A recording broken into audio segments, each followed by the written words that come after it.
سب تعریف اللہ ہی کے لیے ہے جو سب چیزوں کا مالک ہے، یعنی وہ کہ جو کچھ آسمانوں میں ہے اور جو کچھ زمین میں ہے سب اسی کا ہے، اور آخرت میں بھی اسی کی تعریف ہے، اور وہ حکمت والا ہے، خبردار ہے۔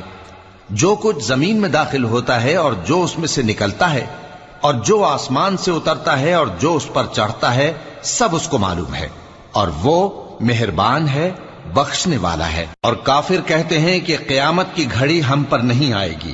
کہہ دو کیوں نہیں آئے گی؟ میرے پروردگار کی قسم وہ تم پر ضرور آ کر رہے گی۔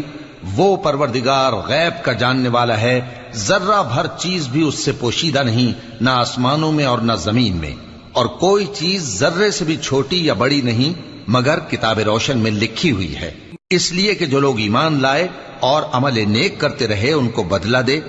یہی ہیں جن کے لیے بخشش اور عزت کی روزی ہے، اور جنہوں نے ہماری آیت